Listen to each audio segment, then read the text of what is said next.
Welcome back to Soapy. It's a new day, Greg. Hi, Becky Joe. Hi. I haven't Why seen... are you laughing? Because I already... You already thinking something bad about me, I can tell. Bad? Yes. Always. Well, no, I was thinking that I haven't seen you in a month, and it's been glorious. Oh my God.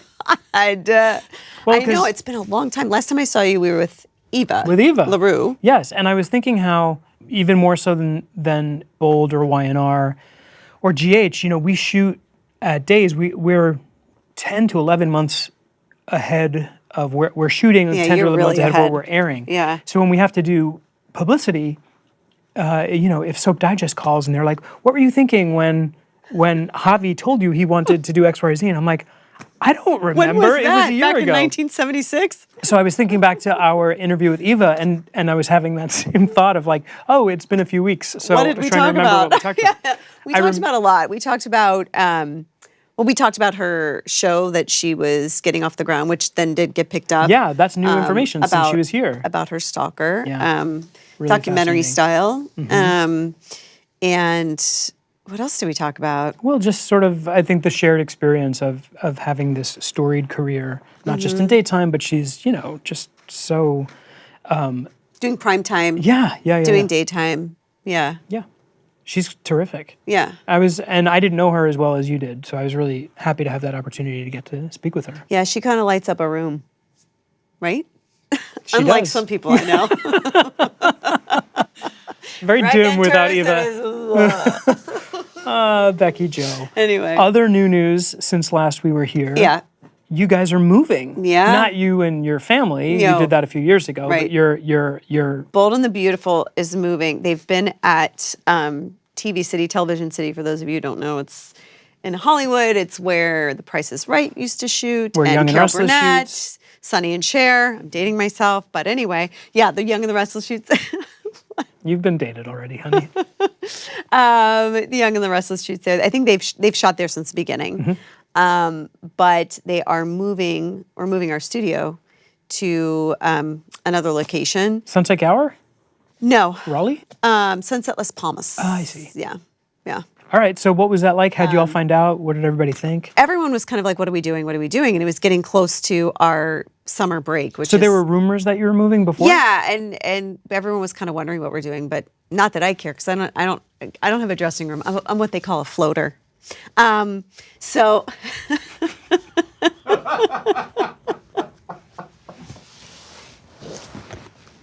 do I set you up?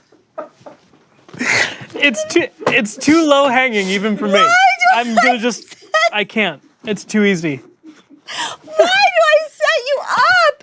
It's like the clown college thing. I can't. Okay. Anyway. Oh, so Becky Joe. What you call floater. And so it didn't matter to me because I have to pack up a dressing room. Anyway. We got a letter. And it's exciting. I mean, you know, I think that it's too early to cry, Greg. It's too early to cry. Okay. Okay. So we got the news. I think it was like How'd you find out? in an email. In an email. Yeah, I mean, I think it's From too Brad, hard. or? Yeah, from Brad, and I think it's too hard to get everyone together and do that. But we found out, and I was on all my children when they moved from New York to LA, and that felt exciting, but it also felt like, are we on shaky ground type of thing? Well, you were kind of on shaky ground, right? Before, we were on shaky ground. So, but it felt like a last ditch effort or something like that, see. right? So this move, though, it feels exciting for many reasons because you're not on shaky ground. That's we're not on one. shaky ground, but also the studio. I don't know if you know, our stage is much smaller. Like I think YNR has like two stages, so they have a lot of sets. And we're limited. So I don't know if anyone has noticed, but like we will have very intimate scenes or emotional scenes in like the Forrester CEO office. I mean, a lot of stuff takes place in like 2 different sets, and that's about it. And it's because there's just not enough room. So they can't have a lot of sets standing. And they don't have a crew that turns it around every day like they used to back in the day. So this is really exciting because the studio is going to be larger. The sets are going to be, from what I understand, they're going to be bigger. Was that something that was talked about in the email, that there'll be more sets? No. It's just from what I've gathered now. It's just like, I think that I think it was kind of like they're renovating the building at CBS. So like it was kind of like we could stay, I think, for a little bit. I don't really know the particulars, and honestly, it's not my business, but I do know that it gives us the opportunity to have bigger sets and things like that. That's exciting. Cool. Yeah, I think it's very exciting. Yeah. I think some people are like, oh, it feels weird to... I mean, a lot of these people have worked there for 38 years. It's a long time to be in one place, and then... Yeah, I'm sure change is hard. Yeah. Change is hard sometimes. I mean, when you talk about all the pros, about like more sets, bigger sets, new sets, I think... I might get a dressing room and not be a floater. Oh, you're a floater? Talk more about that. No, I get it. Yeah. I have my own dressing room. I'm not a floater. Good for you. Yeah. Good for you. I'll make sure to put my picture in there. Please for don't. you. For inspiration for when I need to be... Who's over there that I know that could... Anyway. Do you know anybody at Days? No. Great. You. You know me. Do you want to give me a picture? I mean, I know of people,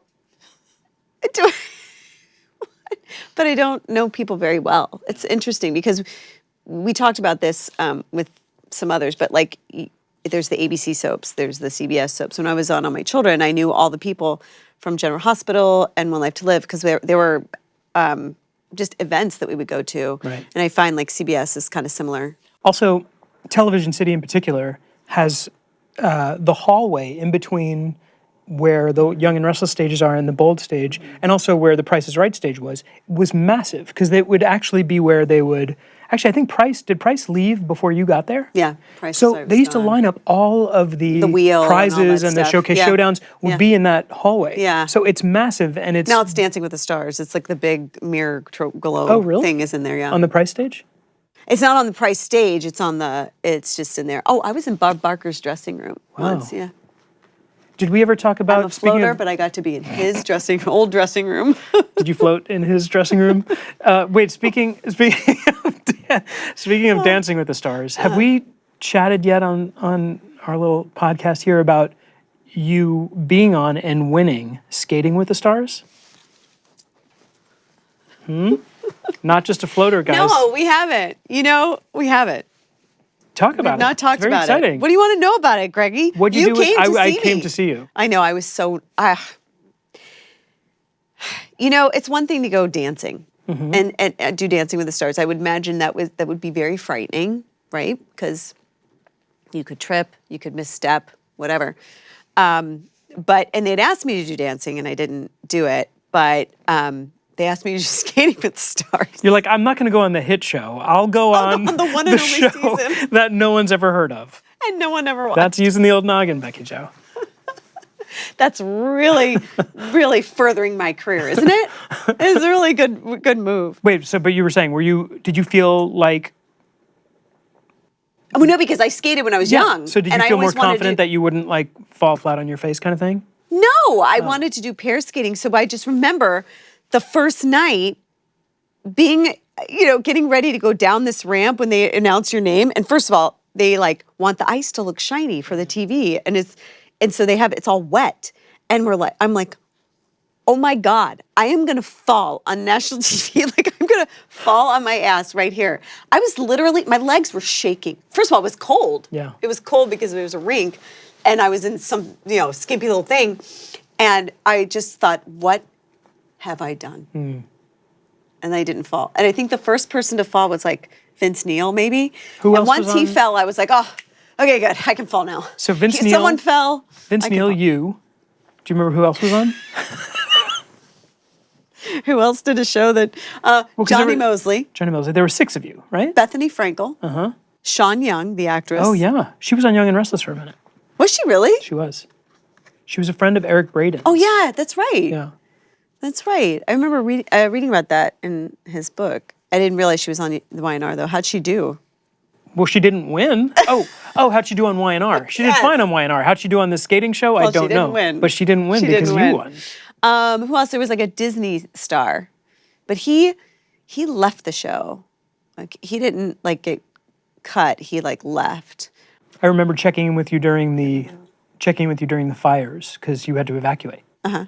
And What does that have to do with skating? Did I take my skating trophy with me? No, but it was a really tense time for everybody in this city, and I knew that you were going through it because you had to pack up, and you have a beautiful home that you haven't been in very long, and I was trying to make light of the situation because I was like, oh, if I could get her to laugh right now, and I left you a message saying, I hope you packed your skating trophy. Did you call me and leave that message? Yes, I'm a good friend. How did I not get that?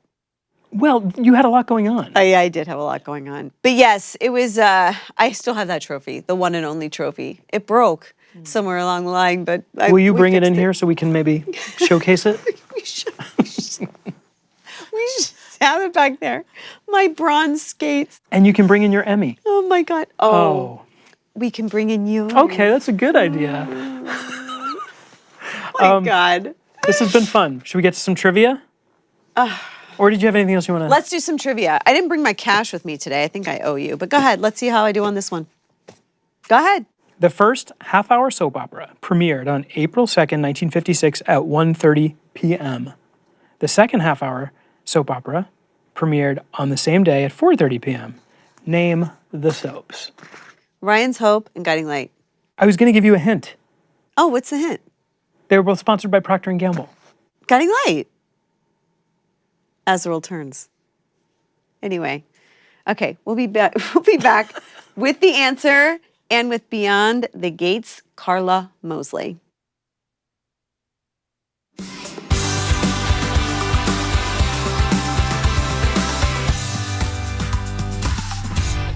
Welcome back to Soapy, where we have my trivia question from Greg. What are the names of the two half-hour soaps that were both sponsored by Procter & that Gamble? were both sponsored by Procter & Gamble. And Becky Joe, I have to say, once again, you got them both wrong.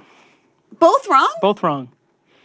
The first one was As the World Turns. I said As the World Turns. No, you said Ryan's Hope and Guiding Light. And then you said Procter & Gamble, and I said, and you looked at me, and I said, As the World Turns. You got to give me half. Okay, fine. What's you the got next one? The second one was The Edge of Night. Oh, The Edge of Night. The Edge of Night. Yeah. That was a half hour? It and was. As the World Turns was a half hour? A lot of the shows were half hours when they first started. Well, I should know that. Okay, let's get to our next guest. Our next guest burst onto the scene as Christina Boudreau on Guiding Light, which is where I started back in 37. 37, yes. And then before joining The Bold and the Beautiful as Maya Avant. And Karla currently plays the chic, messy, and delicious Danny Dupree on Beyond the Gates, CBS's new soap opera. Karla Mosley, welcome to Soapy. Welcome. Thank you for having me. I'm so excited you're here. Oh, we're honored to have you. Congratulations on season 2. We're all very excited. Yeah, delve into that. What was that like? How did you all find out? Who told you? Where were you? Yeah, it was pretty incredible, because we're down here making a show and people are saying that they like it, but you never really know. You know how TV goes. You're like, I like it. Do you? And so we thought that we would hopefully be getting a season 2. It was looking good and feeling good. But for me, I was about to move my family down. And I was like, if you could just give us a definite, that would be great. And sure enough, it was about the second week of May. I remember specifically because they'd just done the upfronts for CBS, where they announce all the shows for the next season. And I was like, well, where's ours? And Wynard got their pickup and Bold had gotten their pickup. So, but we were shooting one day and we were doing a big Dupree living room, family living room scene. And they said, oh, Julie needs to talk to you for a second. And we were like, well, and Julie's our producer. So we go over. And then I thought, oh, is this going to be it? But there was a moment where Julie I walked over with Daphne Duplay, who plays my sister. And she looked at us and she had this moment where I was like, it looked like an uh-oh moment. And I was like, are we all about to get fired? Because I was on Guiding Light that last year. I was on All My Children the last year, and I worked with Julie. And so, but I know when good news, she would always fake you out, make it look like Exactly. She's such a good faker. Yeah. She's such a good faker. But then George Cheeks, who's the head of president of CBS, and Sheila walked out, and then We just knew. And George, it was a big deal for George to fly all the way down to Atlanta, and Sheila too, for her to come out from, because she lives in California, for them to come all the way out to Atlanta and announce the second season. And he made the most beautiful speech, and all of us were just crying. And well, I feel like Atlanta's kind of like the second Hollywood, and there's just so much shooting there.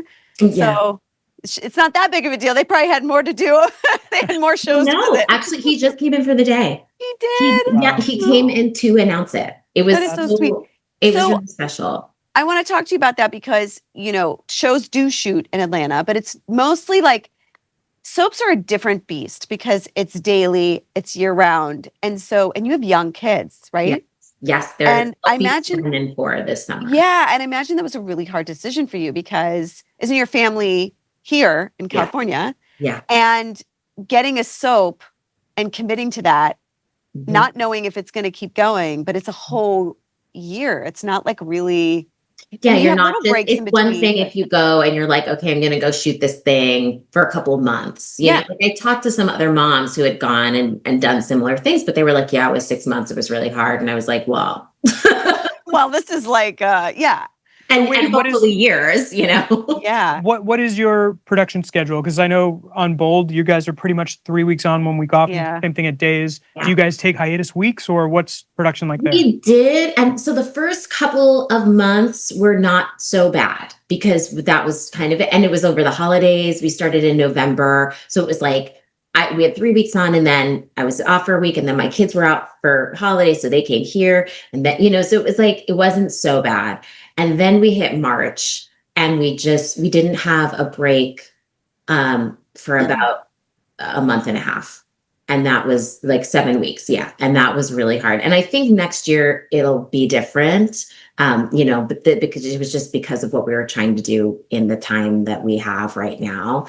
And so that was a rough stretch of, traveling back on the weekends, and it was hard on the body. So yeah, to answer your question, it was a big decision, and I wasn't sure at first when Michelle told me about the show. She's like, but you're not moving to Atlanta. And I was like, no, you're right.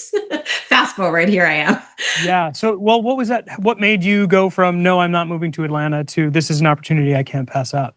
Well, first of all, just hearing about the show, hearing her excitement. And then I had 3 friends, and I always call them out. My friend Tina Huang, who plays Melinda on. I know Tina. Yeah. So we had a production company together and 2 theater companies together.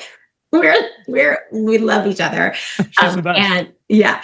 And so she was like, Karla. Also Lauren St. Victor, who led, and also writing partner. He was like, Karla, if anyone needs to be on this show, it's you. And then another friend, Sue Jin, and the 3 of them just kind of switched my perspective, and we're just like, just take a zoom out. Yes, moving is a big deal, but this is historic, and Michelle, and she knows you, and it's like it feels like a really good match. So I texted her and I said, okay, if there is a role that's right for me, I'm open. So I have a question because I've lived in LA a long time, and I'm sure you have as well. So is it like a nice change of pace to live in someplace like Atlanta, which is a booming city, much like LA, but there is something slower to the south? Yes. And does that like excite you to have your kids in a different, it's hard to take them from their friends and everything, I'm sure. There's that element. But is it also kind of exciting to have them have like a different perspective on life in a way? Absolutely. It's, like I said, I was pretty resistant coming down, and I never spent any time here. And it was just more the unknown. It wasn't that I had anything against the city. I just didn't know what I was walking into. Right. And to commit for so long felt scary, but it's exactly that. It is a city, but it has this really lovely Southern undertone. And also my family, like my grandparents were from the South. And so it is nice to kind of get back to a cultural home in a way. And the girls are having a wonderful time here so far. So we'll see how it goes when school starts. That's fantastic. That's awesome. And so what's the, do you get hiatus weeks even now that things are sort of, you guys are well oiled? What's production like? Yeah, we begged. So our season 2, we, pick up. So we start September 8th, I think, is like the official start to season 2. And we were just like, please, can we get 2 weeks off? Please. We're so tired, especially the crew. It's like the actors, we will get a day off here and there, or we'll have a morning where we are done by 11. But it's like our crew are there for so long and they're working so hard. And this is a new show. So it's even more intense. I was going to say that I'm the new crew doing something that they haven't really done. I mean, starting a soap, it's so fast. Yeah. And I don't think a lot of people are used to working at that pace. So I'm sure you have longer days than normal because you're just not in that rhythm yet, right? Exactly. Yeah. We go, with Bold, I feel like the early call was like 7 and then we'd be out by 6, we had and I know Days is like, because we have Sonia and I love working with Sonia and she's amazing. But what she directs, she has that kind of mentality. Yeah. And you feel it. But for us, like our early call is 6:30 and we might be there till 8:30, Oh, wow. And so that's a longer day.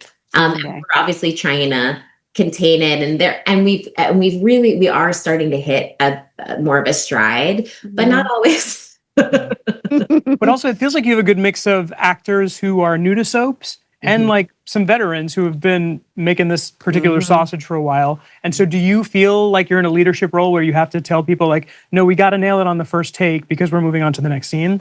Yeah. Thankfully, I was really happy to have Tamara and Clifton Clifton really didn't come from soaps, but he's just a veteran in his own right in so many ways. Tamara was on As the World Turns for 15 years, and then also did SVU and Broadway.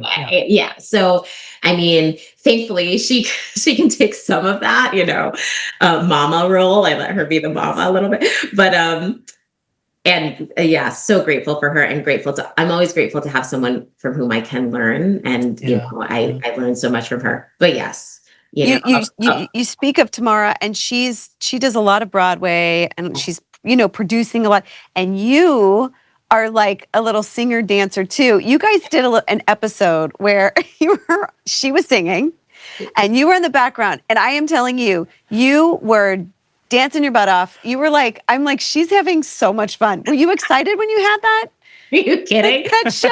I'm like, because if you're anything like Melissa Clary-Egan, who I know you're very good friends with, like she'll sing a tune like at the drop of a dime, like. Well, what's amazing is honestly half our cast, if not more, Broadway, like Ronnie Rose, who plays my daughter, just did Broadway. We have a singing and dancing cast, which is amazing, so yes. But when they told me that we were doing that, I was like, we have choreography rehearsal. Let's go. You look like a kid. You were just like, you were just dancing. And I was like, I know I'm really extra right now. I was like, just tone me down. And they were like, no, it's so Danny. It's so, this is how she would be, Yeah. So it's, and it's just, it is different to have a leadership role. I'm used to being like, on our shows that have been around, Guiding Light had been around by the time we ended for like 72 years. And, and you were there. I was there. I was actually there before you, Karla. I was there before you. So no, I know. But that's another, that's sort of a common thread that we've talked about too, where no one sort of tells you along this journey when you suddenly become someone that people look to for advice. Because we all started as like the young kids who were looking to the elders for, and somewhere along that road, it's like, oh no, I'm an elder now. And people are looking to me to find out what to do, what not to do. And especially in this genre, and because, like you said, where there were so many people who had never done it before, they really were asking, how does this work? How do you like, is this what it's really like? Is it really this fast? How do you run your lines? Well, and that was hilarious because we started the first couple of days, we were doing like 30 pages and people were like, oh my gosh, is this what it's like? And I was like, oh, friends. You're like, friends, we normally do 100. Yeah. So. buckle up. Get used to the 30. Wait, so you mentioned Missy Egan. So you guys grew up together in New York, yes? Yes, in Westchester, New York. We went Were to you Boston I know High you went to school together. Were you in like the same grade and were you like buddies? Wow, Oh yeah. We started doing Annie in 6th grade. And we had a long career. We did The Wiz. We did Yes, where surprisingly I was Sandy, she was Rizzo. Oh my God. And then we ended with Joseph and the Amazing Technicolor Dreamcoat, where we shared the narrator role. Oh my God. How crazy that you both are now in the soap world together. I mean, you have been for a long time. It's like, it's so wild. It truly is. And, you know, like at one point we're just like shooting across the hall from each other. And it's like, what are the odds? And we both have young kids and, you know, and it's really neat. We have a couple people in our, like within a couple of years from our high school who are all doing well. And it's sort of like, what are the odds, you know? In this, what's in the water? Yeah. What's in the water there? Did you all go to, was it a performing arts school? No, it's just a little public high school up in Bedford. Wow. Like I said, there's something in the water. Yeah. So you've played these 3 great characters. Which one do you feel like the most excited about, the most connected to? Would you say? You know, obviously, each one. I always say, and I'm sure you feel this too. It's like it's so characters come to us for a reason in different times, and I feel like they always teach us different things. You know. And so what did Christina teach you? What did Maya teach you? And what did Danny teach you?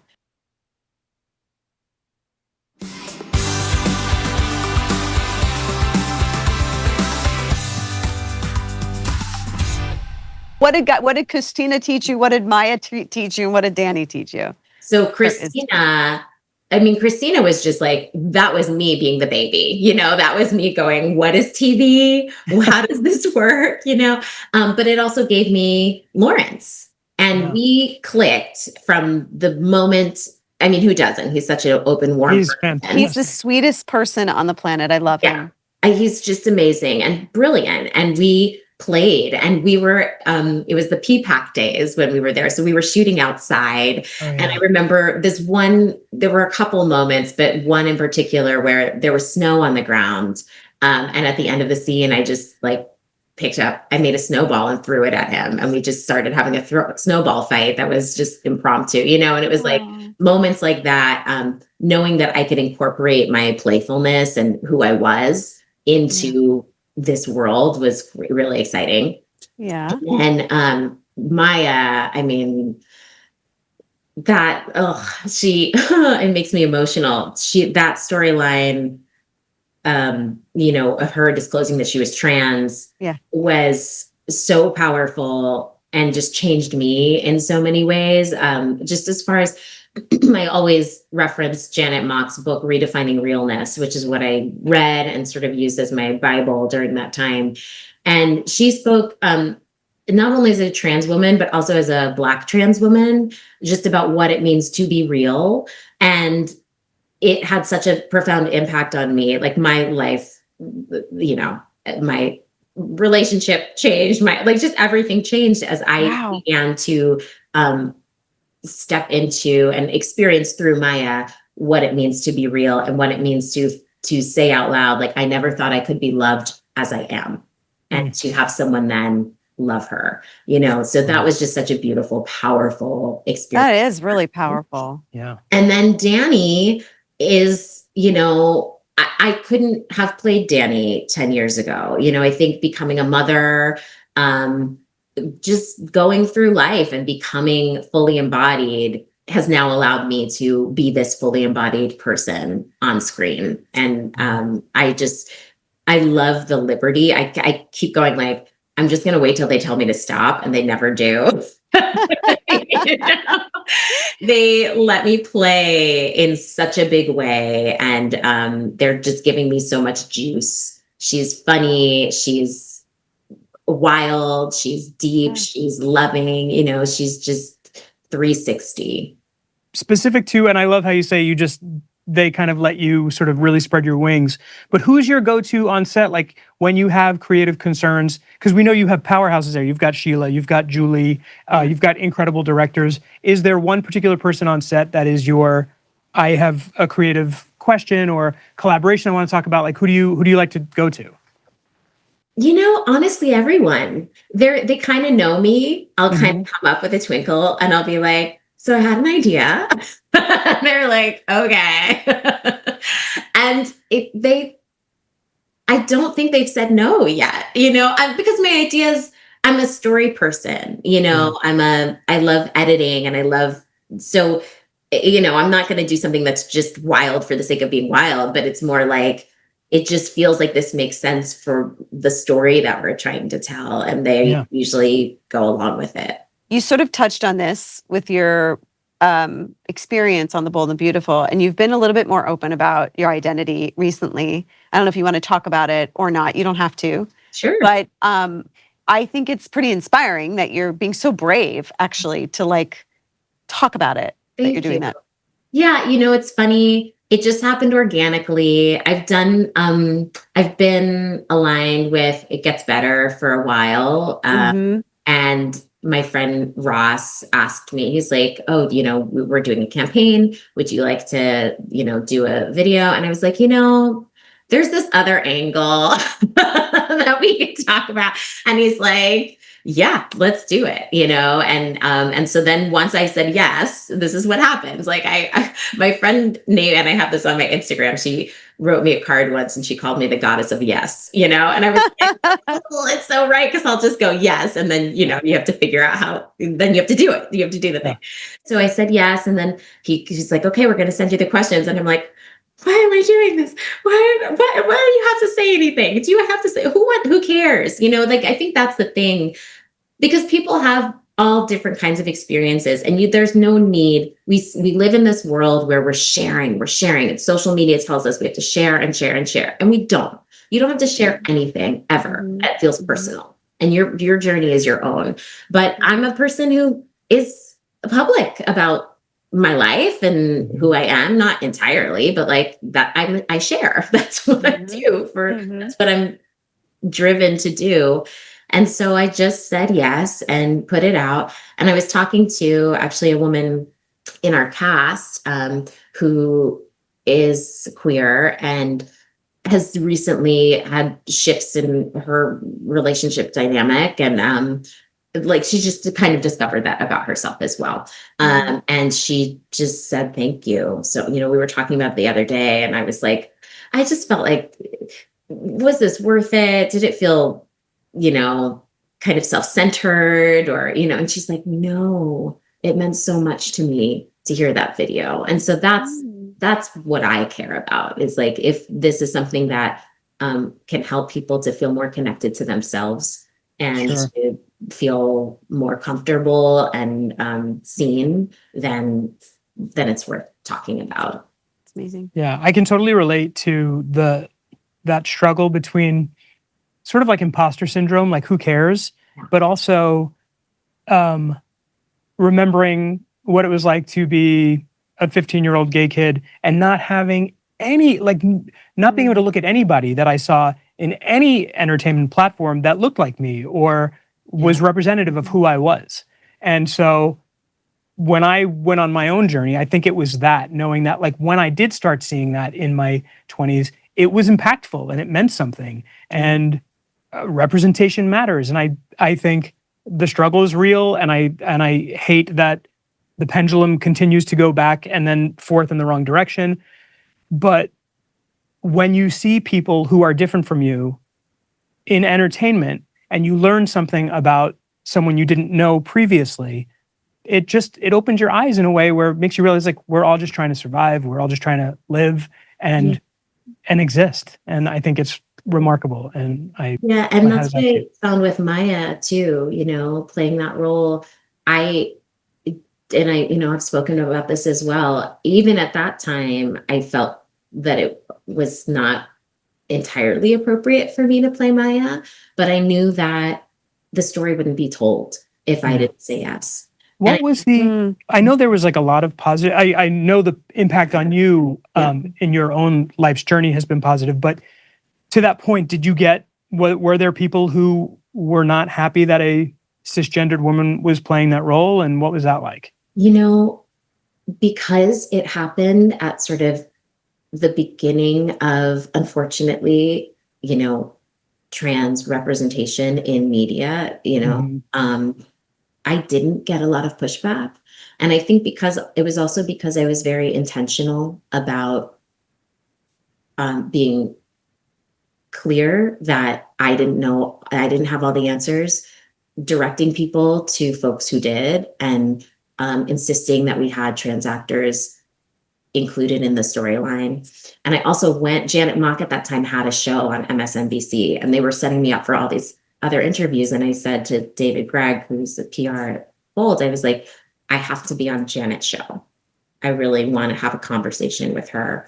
And I remember Laverne Cox was watching that and tweeted and was like, kind of gave a thumbs up as well. That's amazing. And that meant Wow. so much to me. And hopefully to the community as well. Yeah. Yeah. I mean, that's a really hard position, and you handled it with such integrity and honesty. And I think, I don't know, kudos. Yeah. I don't know how easy that would be for other people. Yeah. Yeah. And again, just being so intentional about it, I think is really remarkable. Yeah. But it's kind of wild too how, these shows, some of them have not been around very long, but most of like soaps have been on for ages and ages. And it's hard to be involved in stories that really sort of are covering new ground. And yet here you are, right?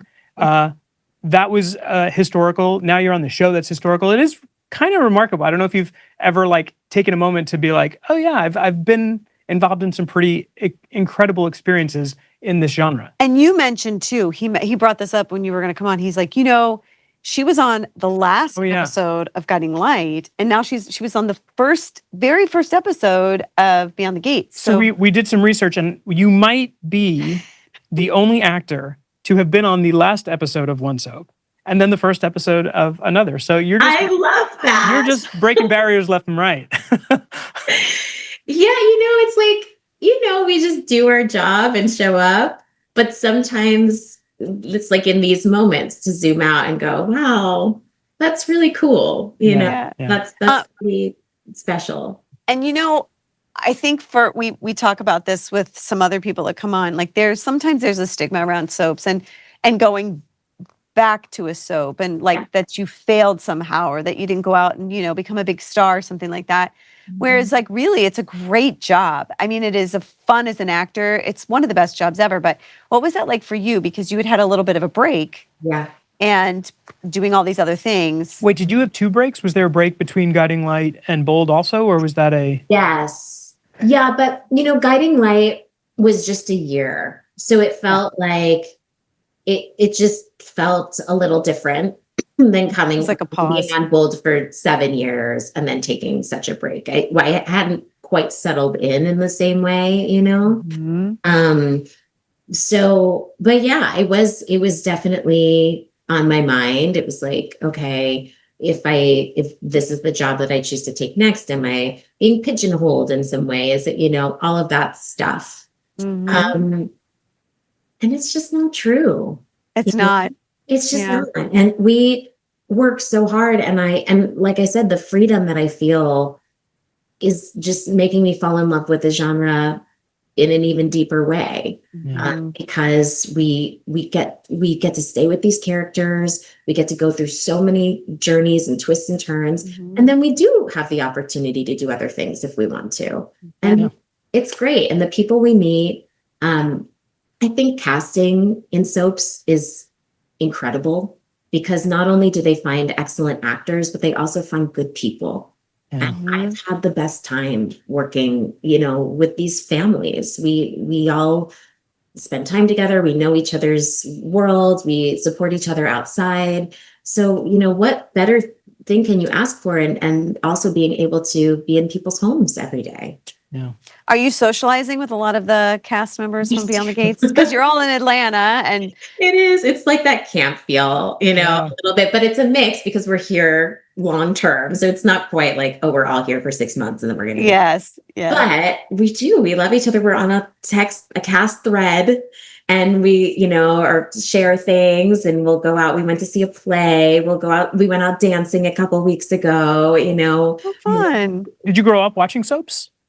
Yeah. My mom, we were an ABC family. My grandmother watched Guiding Light. So that was very exciting for my mom, but we were All My Children. She taped One Life to Live and All My Children. And then because General Hospital was the one that came after school. So that was the one that I started watching. But now, CBS has really done me good. I'm very grateful. Because Guiding Light. And then As the World Turns, I actually did background when I first got in. So I've technically been on all of the last. Wow. Yes. Oh my gosh. Wow. And then what was it like at the beginning? Did you have an easy time post school getting your career started? Because I think you were working in college, correct? I really lucked out. Yeah. I had a bunch of friends who were a year older, and they wrote a play, and we all did it together. And they were like, we're going to invite industry folks. I wasn't thinking about that at all. So I just kind of took a headshot and was like, okay, set it out. And a woman agreed to be my manager that summer. So I was going into my senior year, and I booked a kids show called High Five that shot in Australia. Oh, wow. And so I took off that first year of senior year, and then just begged all of my teachers to just let me do kind of remote for a month to a month and a half. And so I was able to go shoot that show and then come back and finish school. And then where did you shoot? I love Australia. In Sydney. It was beautiful. It was, and Sydney? I wish that I had taken advantage of it, because I think, at that age, I was like, I'll be back. By the way, I shot a pilot in Brisbane, and I was like, oh, I'll come back. No, it's so far. Haven't been since. But we did, at least we did. We were back and forth. I was back and forth for 4 years. And wow. Yeah, it was great. And we did get to go up to Brisbane. We had a friend a woman there had a house, and it's just such a cool place. It's so cool. And again, I lucked into this family. The 5 of us were still friends. We've been to each other's weddings. We all of these years later. I know. You sound like a sweet, loyal friend. Clearly, you've always been a performer, but were you pursuing any professional work before college, or did your parents have any sort of influence on you waiting until after college? Yeah, my mom was pretty clear. We were waiting. I did a show at Juilliard. I tried to get her to let me go to the Fame High School, where Tina actually went. Tina and her husband went to LaGuardia, and because I went to one of those in Cincinnati. Yeah, I was like, Mom, can we use my cousin's address? And she was like, no. You can go to Fox Lane. But who knew Fox Lane was the place to go? Clearly. So that, but and then I did do one album. It was called Sugar Beats, and I sang on the back in the background, and it was produced by this woman, Sherry, who is Carole King's daughter. Oh, wow. And I grew up watching Really Rosie, which is based on a Maurice Sendak book, and it's all the music is written by Carole King. But that's all I knew about Carole King, is that she did Chicken Soup with Rice. And then years later, I was like, because she toured with us a little bit, she did a couple concerts with us, and she would come hang out, and I was like, oh, it's Sherry's mom, And now I'm like, that's Carole King. So that was a cool little thing. But no, other than that, it was pretty normal kid childhood. Do you think either, or do you know yet if either of your daughters are performers? I don't know. I if I had to guess now, I'd say it's the younger one. She has an uncanny ability to memorize lyrics, song lyrics. And she's spicy, that one, youngest kids. The older one is very creative, but every time it's time to get up on stage and do something that someone is telling her to do, she's like, yeah, that's my son. Yeah. My son does not like being, and Charlotte's. Charlotte does not like being the center of attention. Kind of attention. No spotlight on my kid. Yeah. I think that's, but I like, it's sort of fascinating to watch them just sort of be on their own path. Mhm. And the best example of you being who you are the moment you get here, because my son comes from 2 artists. He's got 2 dads, and he is just this bruiser. He's a soccer player and just like a guy's guy. And it's like, well, clearly we have no influence. You just never know. And Yeah. You never they just know. arrive as they are. You're like, So true. Yeah, you just guide them on their journey. That's it. absolutely. Well, I know you have a flight to catch or something because you've got to get down to New We're Orleans. driving to the beach. I'm going to Oh. Destin, Florida, which Oh, everybody. yeah. Destin. I've never been, and they say it's so beautiful. We went on a family trip there and rented a house or something like on the beach, and it was really nice. I mean, I'm like, you know, I'm Florida- a beach girl. This is the most landlocked I've ever been. So, oh really? keep on The thinking water's about warm. it. It's warmer than the Pacific, so that's Oh, nice. yeah. It's got that going for it. Watch out for those little sharks and jellyfish. I though. know. Congratulations on all of the incredible success. It is so well deserved. And it's really fun to watch you thrive. Thank you. And I hope I get to meet you at next year's event and sing. I mean, I won't sing. I'll be a background. She'll mime. We'll wrap. I'll mime. Missy and I will think of something. I'm sure you will. We're Oh. ringers. All right. Thank you again. Have a wonderful time in Destin, and come back and see us again. Thank you. I will.